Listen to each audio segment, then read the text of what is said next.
how to play basic backgammon. There's a lot of tactics, but there's probably not enough time to go into it. So you've played backgammon before, and you've never played. Do you remember much about how to play? When you roll the dice, you can move your piece out, you have to get to your home bit and get off the edge. Yeah. There you go.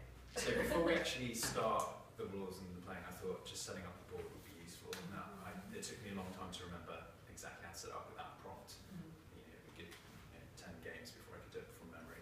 So what I've done is I've just drawn out how it should be set up. I was just wondering if maybe you two could set it up based on that. Obviously white and black is not the same. There's white and red. Okay. So, It's just repetition. I don't know.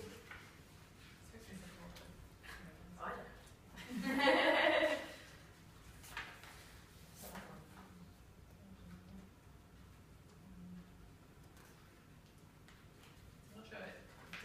Does this correlate? So these are red ones, so that Yeah. red. No, it doesn't. that's So the why I white was and red just don't. counting, It's yeah. just so you can see that they're next to each other, alternating. Yeah, that looks pretty good. Also, as I said, you don't need to remember the exact setup. You can always, just Google it or something, and it'll show you the pictures. So the aim of the game. So you're red. So your starting area is always the square which is furthest away from you, and it can be either left or right. So in this game, it's set up on the left. So your starting area is this area, and your starting area is here. So your aim is to move all of your pieces in this direction, so that all of the red pieces end up in this square, and vice versa. You have to move all your white pieces in this direction, so that all your white pieces are in this area. Once all of your pieces are in their respective areas,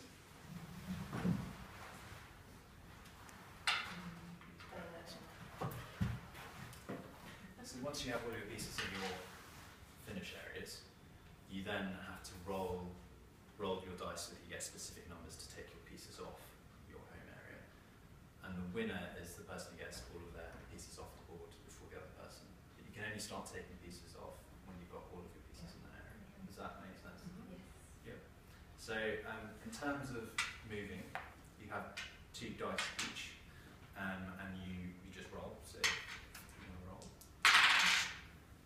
4 and 3, yeah, and you can roll as well. So generally, I would say you would start because you've got the higher roll. So with a 5 and a 4, the options with moving pieces are that you can either move 1 piece 5 and then 4, or you can move 1 piece 4 and a separate piece 5. So you have an option of basically using the dice for 1 piece or splitting the dice for 2 pieces. In terms of your options for moving, you can only move into a gap where there is a space, or if there is 1 piece already there that's occupied by Jessica's piece, you can move there. And it means that you basically landed on her piece, and her piece will go off the board, and she has to start from the beginning. So I'll just tell you how you kind of move around, and then I'll tell you the tactics of what happens. So for example, if she was there and you rolled a 3, you'd be able to move that. But that piece would then become out of play for Jessica. If you could say got 5, you could skip over. Yeah. Yeah. Okay.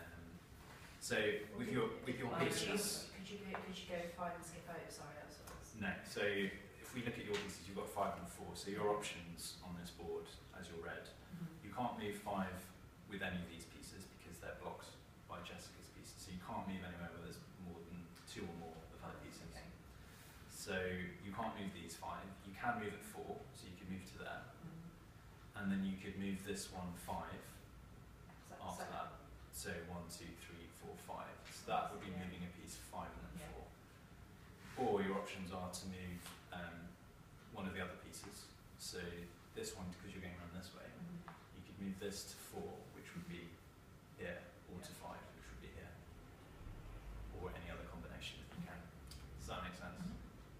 And so with you, I mean, your options 3 there, 4 there, or so that's generally how you move. Obviously, so let's go back to if you landed on, so Jessica was there and you went 5. So I mentioned if there's only 1 piece on a slot, then you've knocked her piece out. So this piece becomes out of the game, which is good for you, bad for Jessica. So when you've completed all your moves, and it's her go and she throws, So say you've thrown a 4 and a 3. Before you can move any other pieces, you have to have all of your pieces on the board. So you have to put your piece back on based on your throw. So the start board is numbered 1, 2, 3, 4, 5, 6. So she's thrown a 3 and a 4, so she has the option of putting the piece back on at the start zone on 3 or 4. But if 3 and 4 happen to be blocked by you, like that, so you have 2 pieces on each, she can't land back on there, so she can't go. So she's not allowed to play at Can all. you? Can you move backwards though? Like, could Anne ever get a piece there? Because I couldn't. Oh no, these are forward, isn't it? No, but that's So Anne's backward. going that way, so she's not going backwards if she Oh, goes. that'd be going forwards, but it's She's not going. right. She's trying to get all of her pieces in the home. But I'm going this way, aren't I? Okay, so I could actually. Fine. Yeah. I got confused by backwards and forwards. So if she can't actually land with her throws back into the game, she doesn't get to go unless you'll go. Okay. Okay, does that make sense? I think so. I think you just have to play probably. Yeah, you do have to play to really get the idea. So in terms of actually getting all your pieces into your end zone, so say you've got all your pieces there. Can I just ask a thing about just because can you only fit it up to the top? No, you can fill as many pieces into any slot that you want. So say you've been really successful, you've got all your pieces around here. This is when you start bearing off, it's called. So bearing off, you just roll as you would normally. So a 1 and a 5, which means you can take, so they're similarly numbered, 1, 2, 3, 4, 5, 6. So you can take off a piece from the 1 section, from the 5 section, and then you just keep going until you can get them off. Okay? So that's basically the basic rules of backgammon. I thought we just played it and see how it goes. Yeah. I'm not sure how much time. So around 7 minutes of 10. 7 minutes of 10. Okay. So okay, are there any questions before we start this mock game? And if you want to set up while you're thinking of questions.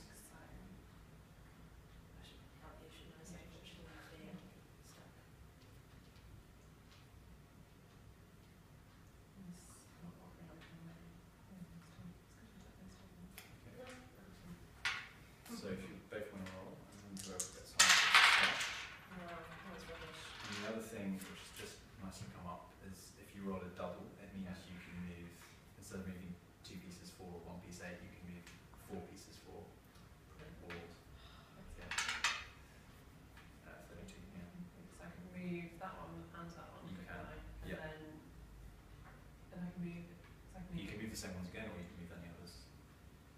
Let's do that at the same time. I think the thing that just remember it was always better to travel in 2s because if you leave low 1, then I can You can get bashed off. Okay. Or do I want to get? Sorry. Yeah, so you roll that.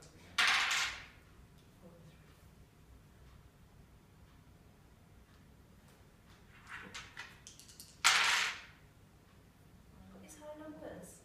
2 minutes. Okay.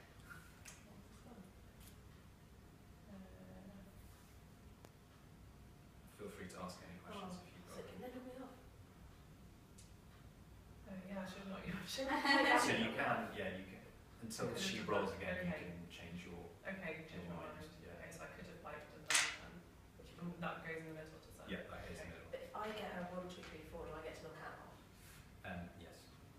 So it's a risk. So it's way up between. Shame. But I could do a 3 and a 1.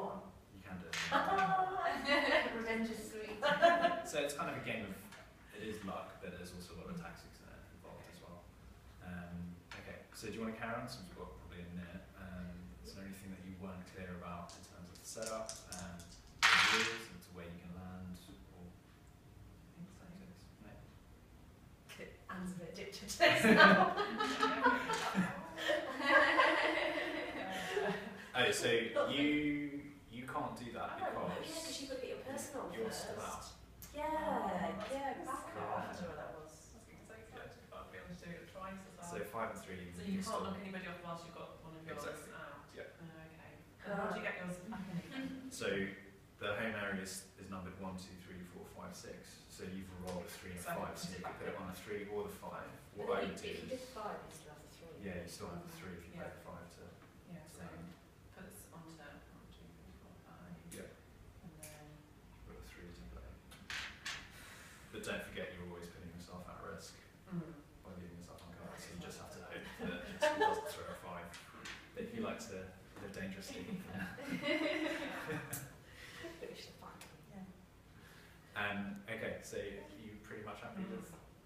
works. And then there are various tactics which are very complicated, and you can tell Let's not go into that now. a good backgammon player from their tactics. Okay. Thanks. Yeah, that's It's terrible. investment. It's dangerously addictive. I've got ridiculous like matching cards and stuff, right?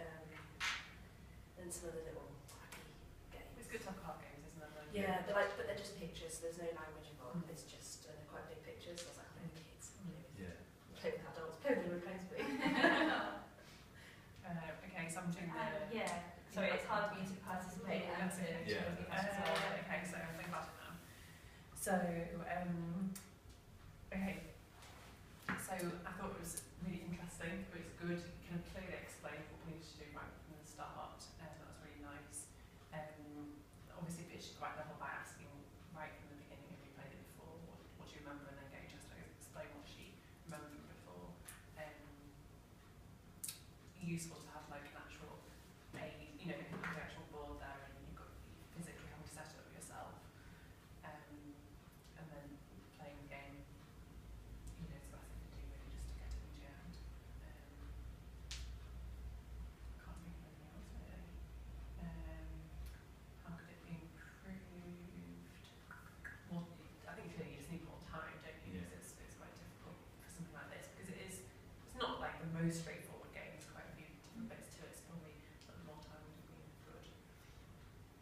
I think I should have covered more things or less things. Well, I think you covered the right amount because I left knowing I don't see how you could have covered. I don't think any could have really less because you would have explained the game. And like by the end of it, we were asking, like, we were saying, well, what about this? What about this? So I don't see how you could do less because you want to cover everything. Agreed. Cool. Great. I completely agree with some of Anne's points as well about clarifying the prior knowledge of the learners would be brilliant. It's slightly unfair because you've already told us your objectives Yeah. next door, so we kind of already Yeah. was kind of assumed that we knew, and you already told us the why as well, which Yeah. is the like selling point, which I think is a really good thing to include in your teaching session. You did a lot of like clarifying along the way. Does that make sense?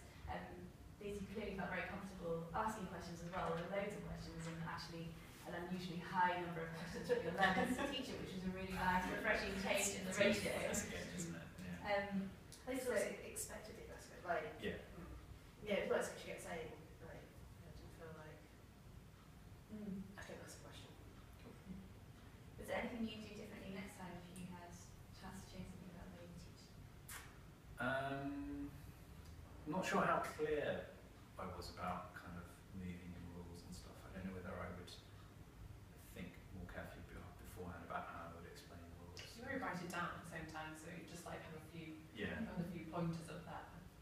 Yeah. Not from you, because you actually did this, but I've been taught games quite a bit. My boyfriend's really into them. And it annoys the hell out of me that he doesn't tell me the objective of the game before the beginning. Like, it's actually something I'm like, she's like, no, how do you win? Or what's funny, the first thing you did was actually how you win. And I loved that because I was like, oh, thank God. I know what I'm going to work towards the whole time. But, That's really interesting. That's for learners as well. Like,